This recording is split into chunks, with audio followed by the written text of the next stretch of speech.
Chapter 11. The walk back to town was exceedingly uncomfortable.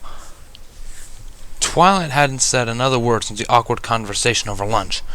She just walked along behind me with her head down and cheeks scarlet. Fluttershy was also behind me, after having insisted that I walk in front so I didn't see anything awkward. She seemed to be referring to Twilight, but I couldn't be sure. I felt kind of like this little schoolboy being punished, really. The worst part was that I couldn't read either of their expressions.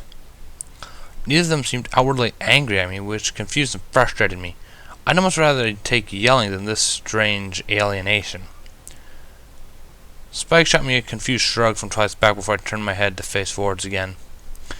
Rarity seemed totally unfazed by the events, walking directly to my right. She looked deep in thought, however, so I decided not to bother her. I guess Sounds of Harmony were imperfect enough to have disagreements. Holly, I could relate a little better with that. Once again, I wore saddlebags. These were Twilight's picnic bags this time. I found an odd comfort in wearing them. Honestly, they didn't really cover much or protect me all that well. But it was more a psychological effect of carrying them. The extra weight, this time of 3 stones alongside the picnic supplies, made me feel a little more stable on my hooves as well. It was Rarity's idea that I'd be the one to carry the accursed things, having shown the ability to be somewhat resistant to them, just in case they decided to seep through the fabric or something. I doubted they would, as they hadn't affected the shovel, ground, or the fabric when we put them into the bags. Still, it couldn't hurt. It was a long 20 minutes of walking before we got back to the library. Rarity parted ways, saying she had fabric in today and she needed to sort and unpack. Fluttershy seemed hesitant but followed us into the building. Twilight slowly climbed the stairs to the loft immediately, and I purposely turned away as deliberately as possible in order to not be accused of ogling again. Spike shook his head and followed after her. Fluttershy watched them go, before sighing tiredly again. When I glanced over, she noticed and gave a worn-out smile. "You okay?" I asked her quietly. She nodded, and her smile got a bit more warmth to it. "Yes, thank you. I'll go up and talk to her. Try to get her to calm down again," she offered, starting towards the stairs. "What do you think is the matter?" I asked her, hoping for insight. "She's a very, disciplined pony. She's probably never considered the topic before and is overreacting to an obvious joke," she reasoned, sounding extremely diplomatic. I sighed and nodded, wishing I could ask the same of herself. I settled with, "Are you sure you're alright?" Fluttershy didn't say anything for a few moments. Gazing directly at me, she smiled and a light blush crept up her cheeks. "I'm fine. It makes me happy you're concerned for me, though. We should talk more. And I want to look at your injuries again," she suggested. A light twinge of sadness slipped to me, but I squashed it down fast. Fluttershy still looked surprised momentarily, but I quickly flashed a warmer smile seconds later. "That sounds good. Perhaps I'll drop by tomorrow?" I offered. Fluttershy observed me with careful speculation, but then smiled and nodded timidly. Yes, that would be good. I'll go see if I can talk to Twilight then," she agreed, and I kicked myself for letting her see that falter. "Tell her I'm sorry for what it's worth," I added, frowning again and looking up the stairs. Fluttershy nodded and turned, and I was snagged in hesitation. She was to the base of the stairs when I continued with, "And to you, too." She stopped, with her right forehoof on the first step, pink mane shifting forwards gently. She peeked back at me questioningly, eyes locking with mine as I watched her. She was so pretty. It upset me that she didn't feel the same, but I didn't want that feeling upsetting her or getting in the way of our friendship. Her eyes softened and she blushed again before giving a single shake of her head, though her smile said she'd forgive me. But the headshake indicated either otherwise or disagreement with something else entirely. I had no idea what the blush meant. "Tomorrow," is all she said before heading back up the stairs. I sighed weakly, exhaling the breath I hadn't realized I'd been holding. Something had to be done. If I was going to fit in here, I needed to get myself under control. This was causing tension, which was throwing every pony off balance in extremely subtle ways. To distract myself, I went about unpacking the saddlebags of just slipping them off myself and onto a nearby table. Carefully, adjusting the stones to the fabric, I shifted them until I could get at the picnic supplies instead. I moved them out of the bags first and then just stared at the rocks. One side contained 2 rocks and the other contained the other rock and a sealed bag of soil and grass samples from the crater. Twilight had collected them before going emotionally comatose, I recalled. Another twinge of guilt struck me and I sighed wearily. I needed to get a hold of on my emotions. Then the proverbial light bulb flashed on in my head. Turning off from the saddlebags, I looked around the main room curiously. Walls and walls of carefully organized books met my gaze and I smiled. Surely I wasn't the first with this issue. Maybe there's some sort of magic already formulated to help? I trotted over to the nearest shelf and tried to get a grasp of how the books were organized. Twilight didn't seem to keep any index cards with us, so she must use some sort of organization method, right? It didn't take any time at all to realize they were alphabetized. Rapidly going along the shelves, I got down to the S section in reasonably short order. Spells. Twilight was a magic user, so she had to have spell books somewhere. After searching for several minutes, I rapidly got frustrated. There was nothing on spells directly at all. History, background information, important ponies, styles, no application or technique to be found. Crap. Then it dawned on me. This was a public library. Twilight's personal books would be upstairs in her bookcases I saw earlier. My ears deflated and back, and I sagged, wandering back over to the table the saddlebags were on. I heard voices and debated if I should listen or not. Of course, they probably assumed I was down here. I mean, I didn't exactly have any place else I could go. "You know how remote Ash is, Twilight?" I heard Spike say from somewhere near the stairs. He sounded a little frustrated. I know. I just don't know how to feel. I don't have time for a bro friend with all my studying," Twilight muttered, sounding stressed. "What?" I did a double take and was definitely listening now. Screw propriety. "Twilight, all you did was accidentally look at your flank when you turned. You're overreacting." Fluttershy spoke softly. Well, true, I guess. I started considering my own feelings. Twilight was definitely pretty and really nice to me most of the time. She got distracted a lot though, and it really didn't look like some pony else was a priority in her life at the moment. But Fluttershy had her animal she took care of, in which I got classified into, sadly. That kept her rather busy, probably. Neither of them liked me like that, to my knowledge. I, however, saw good traits towards both. I frowned. I certainly couldn't have both, obviously, but neither wanted me anyway, so why was I even thinking about this? I set my head down on my hooves at the table. Frustration boiled over and I felt like smashing my head repeatedly into the flat surface. That just left the problem as my own. Time to buck up and just deal with it, I suppose. Teaching my vulgar body a lesson also sounded like an idea if I could find a way to butcher the hormones. There was the answer.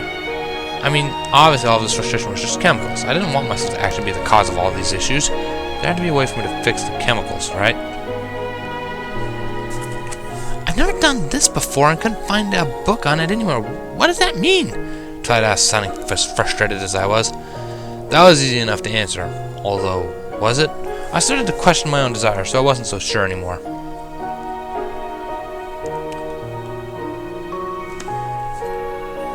There was a sardonic sigh. "That he's into mares and thinks you're cute? Seems simple enough to me," Spike groaned out. "Well, yeah, but which mare was I into?"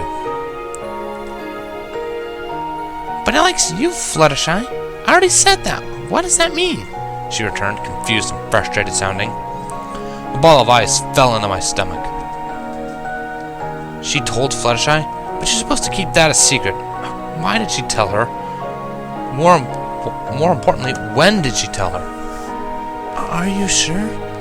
Oh dear. That's why he was upset then. I'm so stupid," Fluttershy muttered, barely audible. There was a light chortle from Spike, then. "You just now realized how it sounded?"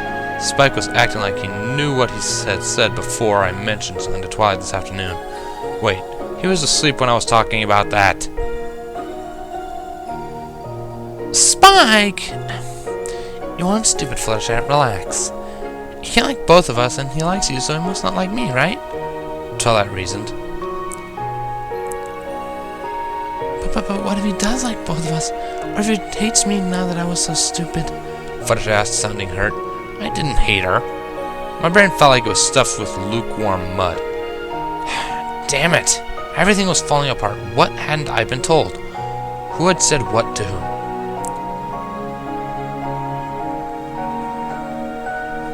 No, just... I can't think about this right now. I have these readings to analyze. Oh no, he sleeps up here too! Twilight exclaimed, getting louder and faster with her speech. I heard her shift closer to the right corner, where the cot was. She started to sound panicked, which was something I could relate to as well. So, you did last night too, Spike reminded, sounding a little annoyed now. Oh no, don't make her even more agitated, Spike. There was a momentary pause. What if he tries something, though? She asked. Another ball of ice joined the first in my stomach. Why would he do that, Twilight? He wouldn't force you. He's an ice pony.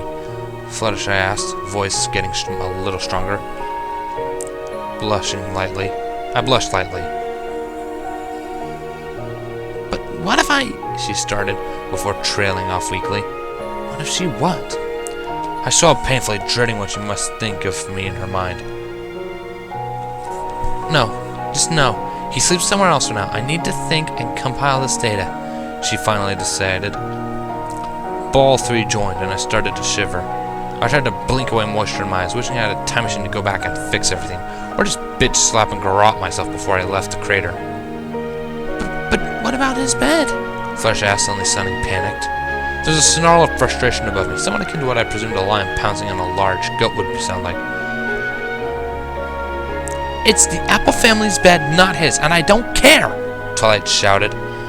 There was a loud crashing noise, followed by Spike's exclaimed, Whoa, Twilight!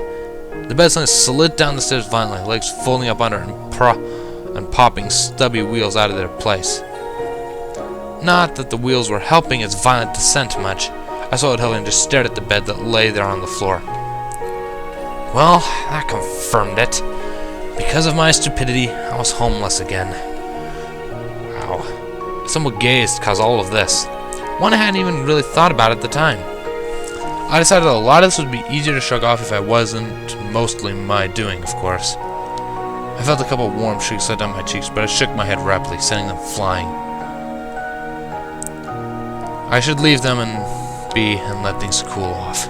It sounded like a reasonable idea in light of the mental image of being flung out the second-story window by some energy that propelled the bed. Glancing over at the saddlebags, I decided that the stones were probably safer here. Twilight would probably be pissed if I took her saddlebags with me anyway. Having nothing of my own, I reminded myself, I didn't exactly have anything to carry them with. With nothing left to do, I wandered over to my cot. Well, Applejack's cot. It didn't take me long to find leather straps on the front of the mattress.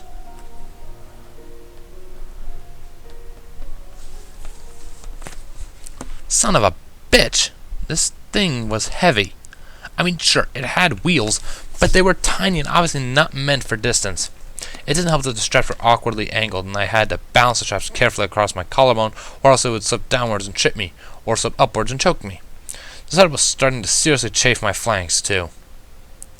Still, I must have been quite the strange sight. A bandaged-up, emaciated stallion with no cutie mark, dragging a folding cot down the road while crying pitifully like an idiot.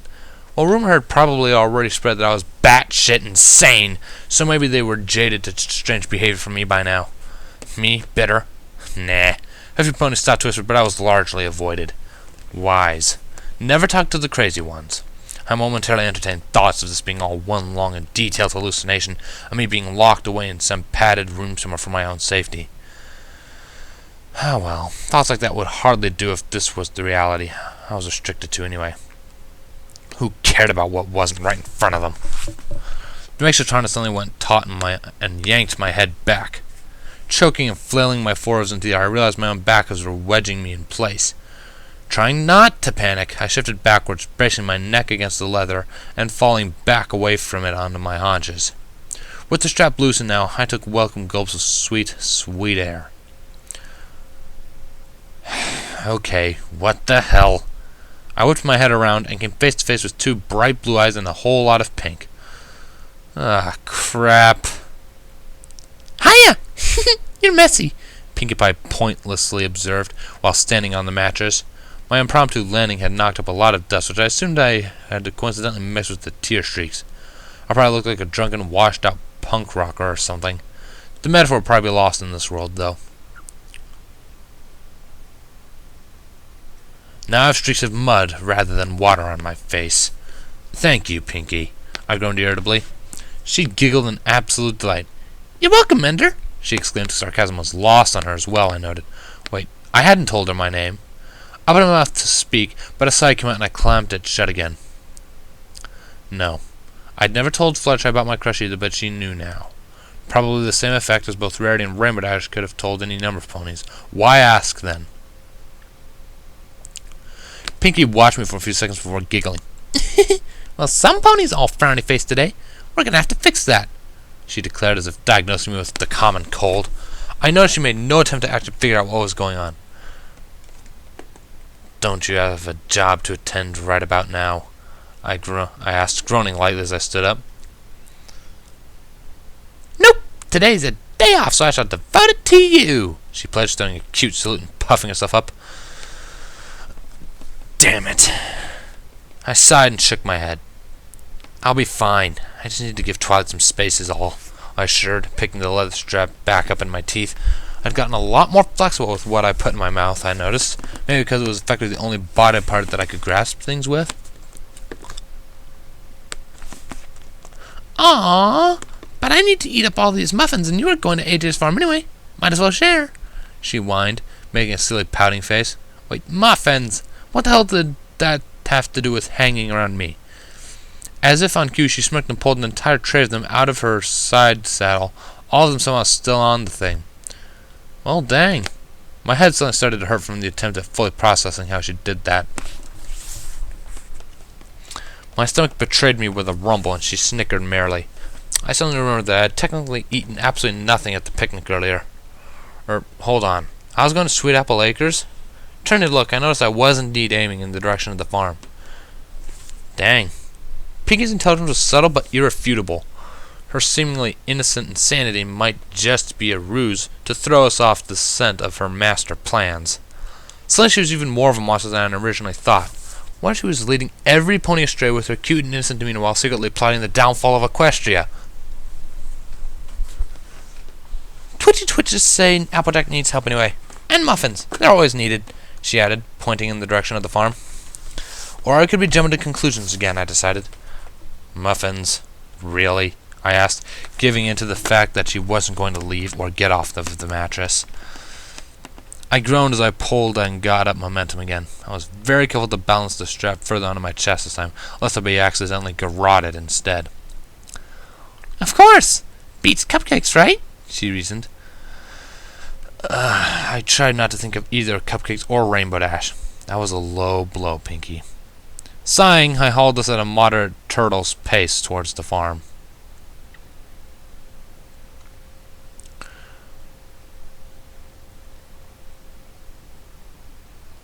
But are you sure that's true?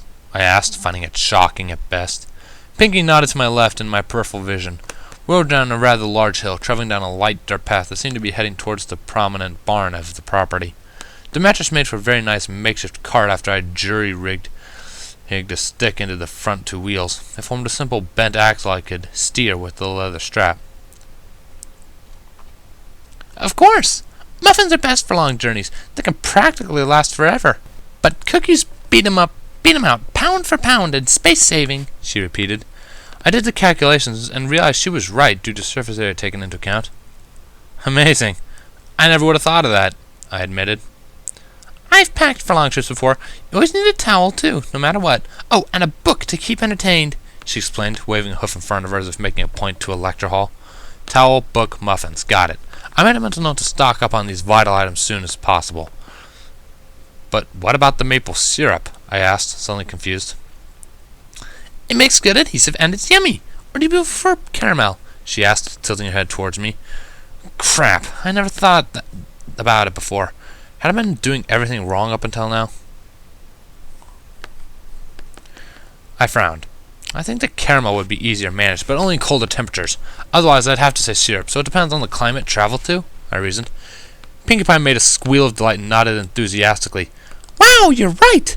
I'll have to add that to my notes later. I never thought of that, she replied, sounding giddy again. Her energy was infectious, and I found myself smiling and nodding along with her as we reached the bottom of the hill. Applejack rounded the side of the barn, apparently hearing the noises, and gave us the most confused look I'd ever seen. What in tarnation are you all doing?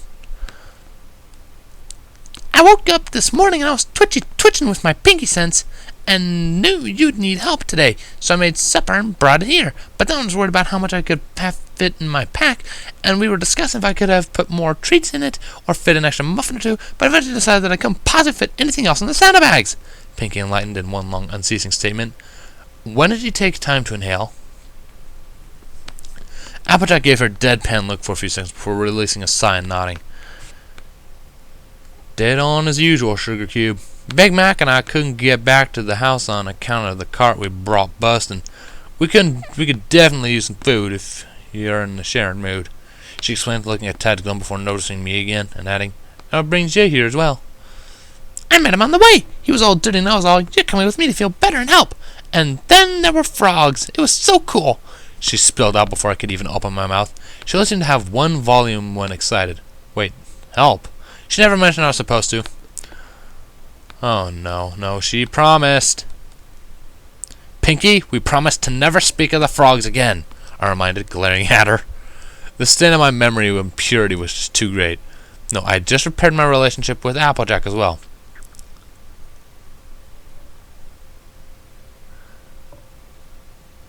Pinkie gasped and looked pleadingly back at me. Ada just looked bewildered. But, please? How you used that vine and tree bark was so creative, she whined. Ugh. Please no, Pinkie, I begged, falling at her hooves and looking hopefully up at her. I hadn't even known they could jump that high, or stretch like that. Applejack exhaled sharply, looking a little worn down. I really don't care anymore, she muttered, looking back up at me from her stunned stupor. Her eyes slowly traced the lines that ran down my cheeks and then shifted down to the cot.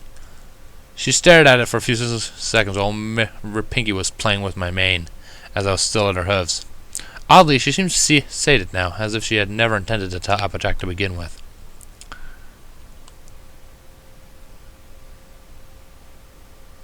You can move the cot inside the barn for tonight, Applejack suddenly spoke up, gesturing in the direction of the building. Wait, what? Just like that, it was okay for me to stay? You mean I can stay here? I asked tentatively. Pinkie Pie giggled and patted me on the head. Of course! She's not going to put the cot in the barn for its own sake, is she? She reasoned, smiling at me knowingly. Hey! Unfair. If she was immune to sarcasm, she wasn't allowed to use it for herself. I expect to find out why Twa kicked you out eventually, mind you. I just need to get our supplies back to the house before tonight. We're supposed to get rain. The barn ain't as dry as it used to be. Applejack added, giving me a warmer smile and a nod before turning and trotting back around the barn. I felt a little warmer, glad that she was willing to give me a chance to explain it. She probably assumed I was a more innocent form of insane now, rather than a deranged molester or a murderer. Wait, not as dry? Pinkie smiled happily, as much to my confusion, hopped around the barn instead of walking, following after Applejack. Ugh. I stopped caring. It was still a roof, which was better than the tree I was anticipating hijacking, which said something, considering the luck I had had with trees, really. I gave a grunt and continued pulling the mattress forward and around the side of the barn. I was able to get it inside easily enough, with the main door open like it was. The inside of the barn was a little smaller than I recalled before I realized that the process of loading it with apple crates had started. They seemingly got the bottom filled up first, which didn't surprise me. I went over to the corner directly to the right of the door and set the cot down there, kicking the legs down on it again. My makeshift axle popped loose, and I smiled as I undid the straps with my hooves. It was a clever little idea, but I tried not to let it go to my head. On a whim, I also grabbed the coiled up vine links I had on the back of the mattress and dropped them in front with the axle and leather strap. How I managed to swing that far without hitting any trees was beyond me. I shuddered and pushed the memory away, hopefully forever. Peeking over at the cart, I noticed the same red stallion from earlier. I shuddered and realized just how massive he looked up close. He was at least a full head taller than me and easily twice as heavy. There wasn't a bit of him that wasn't muscle, though. It was more than a little intimidating. Ugh, still no go on the fixin'? Applejack asked, sliding down onto her tummy and peeking under the collapsed cart. Now I was looking closer, I saw she had quite a bit of muscle as well. A part of me wished I had a little more shape to me, aside from stringy and squishy. Those weren't appreciated adjectives. Nope. Got the wheel back on, though, he replied in a low but calm voice. Frowning, I walked over, ignoring Pinky playing with the pulley system in the background, and looked over the cart as well. The axle was very plainly split in two, and I predicted what had happened. The wheel had popped off as they were loading it, and the car had tipped and smashed the end of the axle into the ground with the full weight behind it. Big Mac groaned as he lifted the snapped axle up again, trying to line it up so the broken ends wedged themselves together. I shook my head weakly. That's not going to work. If you're lucky, you'd maybe get 10 feet more before it rotated out of place and snapped again, I warned, not wanting them to waste their effort. Applejack looked over at me from under the cart, wearing a frown. What? Aw, pony feathers. We need a professional to come and take care of a gander then, she groaned, sounding frustrated. I was hearing that a lot today. This frustration I could fix, though. Looking around, it didn't take me long to spot an older, retired-looking dusting broom lying against the wall with other, newer ones. The bristles were frayed, and it looked like they were getting ready to replace it. Perfect! I trotted over to it with a slightly more enthusiastic step and grabbed it in my mouth. Dust and wood! My favorite flavor! Big Mac gave me an interested yet reserved look as he watched me carry the broom back. There was a light thudding noise, followed by "Ow!" Applejack slowly sat up on the other side of the cart, rubbing her head with a hoof. I sat down upon reaching them and gave the dust broom head an experimental nudge with my right forehoof. As anticipated, it rotated. Encouraged, I spun the head until it slowly popped off. The length was just about perfect. I spit out the wooden pole and smiled at Applejack. The old axle is toast, but if we replace it with this, then secure the wheels onto both sides, I bet we can at least get the cart back to the house, I explained rapidly. AJ went from a perplexed stare to a warm smile. Well, that'll be mighty useful. Thank you, Mander. Think we can swap her out, bro? She asked, turning back to Big Mac. Yep, he answered simply with a gentle smile and brisk nod. He then nudged the side of the cart up with ease, and Applejack turned around and used her back leg to start to pry the wheel off. I saw that it was a simple insert with a peg locking system, and frowned. Screws of the peg lock were much more secure. No wonder it popped off. An idea popped in my head, and I trotted quietly over to the cot again. Hey, Pinky, could you help me carry these vines over? We can secure the wheels with them, I requested, accepting that the broom handle didn't have holes put through each end for the peg locks. We just have to improvise. Okie dokie lokey, she agreed whimsically, letting go of the rope in her mouth. I watched the lift smash into the floor with a dull thud, but she seemed unfazed. Instead, she pranced over and snagged the second coil in her mouth. I chuckled at her before picking up my own and following. Applejack smiled as both of us arrived, lining up the new axle, while Big Mac slid it through the bearings. After it was secure, he went around the back of the cart and lifted it up using his back, causing it to rise at an angle after the forward shafts hit the ground. Taking cue, Applejack hooked the fallen wheel on her side and propped it up, sliding it onto the pole. I dropped my vine bundle and quickly repeated the movements on my side, earning another soft smile from the mare. Aw, shucks, it's too small. The wheels don't, she started to add a moment later, losing her smile. Piggy trotted up first, interrupting her by presenting the vine length. Applejack stared at it for a few seconds before getting my idea and smirking. Big Mac gave a knowing smile and nod before slowly letting the cart body down. I held my breath lightly as every pony eagerly watched. The broom handle held. I exhaled in relief and picked up one end of the vine at my hooves again. I saw Pinky go down to the other side as well and smiled at the energetic mare.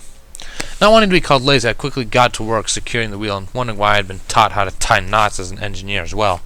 Well, I suppose the basics would be useful regardless and were probably taught to every pony, or every one.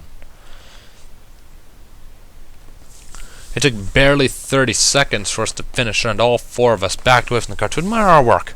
Honestly, I couldn't help but laugh as I saw Pinky's side. Our styles were totally different. Mine was methodical, securing the wheel with mechanical precision and bundling the remainder. Pinky's was elaborate and fluid, forming the excess into a large, cute bow tie. She grinned mirthfully at me as I laughed, and Applejack snickered, patting her gently on the shoulder. My breath caught as I watched, eyes widening. Even if only for a moment, I was envious. In that split second between the look I saw them share with each other, I realized they were truly friends. It was impossible to put in words, a warmth and knowing familiarity, an assurance of trust and relation and companionship. Nothing really gave the feeling justice. Suddenly, I wanted to feel that feeling for myself, like a parched pony might want the rain. In disdain, I glanced back down at my knot and noticed a distinct lack of personality. I huffed quietly, but was washed out by Applejack talking. "Well, Albie, this might just work," she declared, sounding deeply relieved. "Yep, you judged him too fast, sis," Big Mac slowly added. Applejack blushed momentarily and looked away from me. I looked down awkwardly, really wishing they'd just put that behind them already. "I reckon you're right. To be honest, it was downright unfair of me. You have my apologies," she interrupted, causing me to start and look up again. She was watching me, eyes much softer, and that smile back again. That heated me up a little inside. Friendship. That seemed to be a recurring theme to my thoughts lately. Regardless, I shook my head rapidly and smiled back. "No, it's all right, Miss Applejack. I'm just happy to be helpful," I assured. To my surprise, she slipped around the front of the cart and circled to my side. I fidgeted a little. "You're a right gentlegold. Rarity was speaking true. Or you can drop the myth and just call me Applejack, or AJ for short," she offered, stopping a yard away or so and nodding affirmative with a smile. I relaxed a little and nodded back, still somewhat unsure of how to handle myself around her. My thought process was deeply disrupted as two hooves extended each side of my head, hugged the corners of my mouth, and distended my lips into a horribly exaggerated smile, causing me to flail about and bulge my eyes out. "What the crap?" "More smileys, Mr. Frowny Face," Pinky announced from behind me, causing me to inwardly sigh. Wait, did she have a quota or something? Applejack snickered in amusement at her antics and just shook her head. "Well, we'll talk more when we get indoors. It'll start raining soon now, and want to get these supplies back to the house before it does," she demanded, turning back around and giving a nod to Big Mac, who was now attached to the front of the cart via the collar he always seemed to wear. For the first time, I got a good look at what she was hauling. Oddly, it looked like metal tools and some sort of cloth-like material that had light color stains on it. Ah, so she didn't want the cloth getting wet before she could wash it? Weird. The tools were more obvious, though. Hammers, nails, and what seemed to be metal wedges. I glanced back towards the already packed-up apple crates and saw that they were indeed sealed. So this is what they had used to seal up the crates after moving the apples into the barn? The cloth was probably to keep the apples that might have accidentally dropped from falling onto the ground. "Can you watch a wheel as we go, Mander? I'd feel better if we were careful in hauling it back to the house," she asked. I smiled, nodded politely to her, taking my place to the left of the cart. She nodded back and took the right side of the cart herself. Pinky, of course, dived onto the top of it and grinned over to the side of Big Mac as he smirked at her. "Giddy up, big guy!" she exclaimed merrily with a playful wink to him. Big Mac gave a light chuckle before starting out at a light trot, easily pulling the entirety of the cart by himself. Holy crap! I figured he was going to pull it by himself, but I didn't think he'd manage it so easily. He made it look like he was just strolling casually. I got a lovely image of my collarbone and shoulders snapping off if I tried to do the same thing. Gulping lightly, I followed the cart as it headed off back toward the house. This day was certainly going quite differently from how I'd anticipated it when I woke up. Sighing lightly, I focused on keeping a steady eye on the cartwheel.